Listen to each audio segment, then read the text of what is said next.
Hello, and welcome to Sunspiration. My name is Victor Tarfa. I'm a transformational speaker.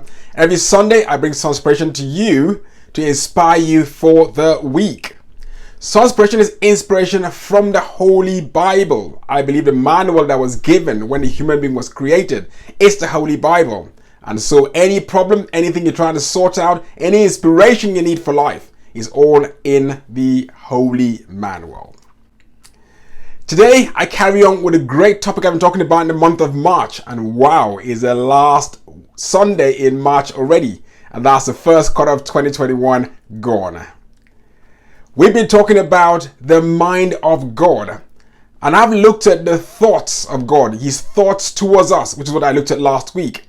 And also the week before, I looked at his feelings towards us when I tried to compare how he looked at a mother nursing a baby and can never leave the baby behind.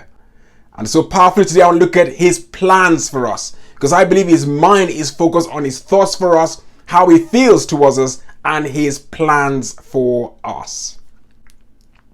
Talking about God's plans for us, I believe one of the most powerful chapters that everyone always looks at, or I'll say one of the powerful books in the Bible everyone always looks at, is the book of Jeremiah, when God made a promise to his children. And today I'm actually going to read that for you. Then I'll talk more about it. And I'll take from Jeremiah 29:11 to 14. For I know the plans I have for you, declares the Lord. Plans to prosper you and not to harm you. Plans to give you hope for a future. Then you will call upon me and come and pray to me, and I will listen to you.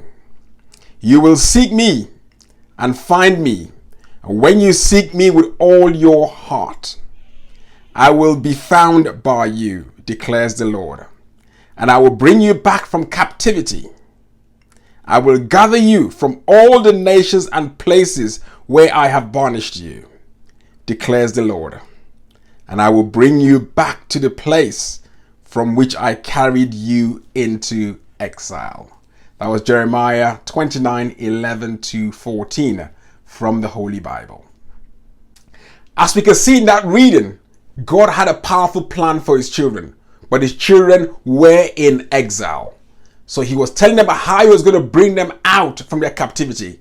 And he was giving them that plan that he actually has for them that is going to get them out from there. So now you might be going through a tough time. You might be thinking, I'm not sure I can get through this. I just want to reassure you, God definitely has a plan for you. And we have to understand that his plan is very, very powerful. His plan is very different for us sometimes. When I look back at my life sometimes with a great testimony, I'm getting married and saying, I'm going to get married. Then we're going to spend like 2 years later just building a home. And then we're going to buy a property. And then we're going to have children. But God had a different plan for us. And then within the first year, my wife was pregnant. And then not even one child, we had 2 to start with. And just as I was getting our heads around the 2, we now had another one, which is just 18 months after the 2. But when I look back now, I say, wow, I'm glad we had all of them at the same time. Because now they're all growing at the same time. And I'm looking in the future thinking, wow, now they're getting older. We're talking about secondary schools towards the end of this year. And you're feeling, you know what, I can never have a lie-in now because I don't have to wake up early to look after a baby or do anything else. So I'm pretty glad we got it out of the way at the beginning. And then now we can sort of restructure our lives and look into a bigger and greater future.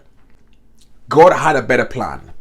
And by him just relying on his plan and depending on his plan for us, today we can look back with gratitude and say, thank God, you changed our plans and it turned out a lot better.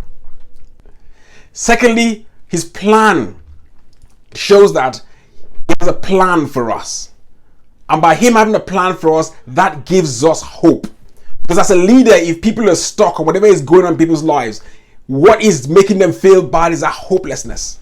So if a leader can show his people that we have got hope, because all you have to look, we might be stuck in here, but I can show you that we've got a plan on how to get you out of here. You can lead in a country, you can lead in your home, whatever the tough time is. When you know there's a plan to get you out, that gives you special hope. You know what? People are going to feel more relaxed knowing that we can trust him because he has got a plan for us. And thirdly, God said, when my people seek me, remember, he's got a great plan for us. but he will never force his plan upon us. He wants us to come to him and say, God, this is the plan.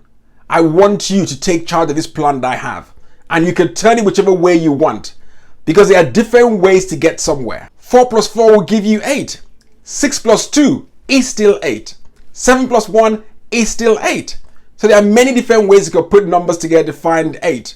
And God knows the best one to add up for you, for that future that you actually want to see yourself in. So there are times in which it may not look as if like, this is not what I planned. But remember, you have surrendered yourself to him and said, Father, I sought you and you said you got a plan for me. So here I am. Sort me out, God. Make me to have the best plan so I can get to where I'm trying to get to. Sometimes you might be struggling trying to push through, not realizing that he's got a better plan.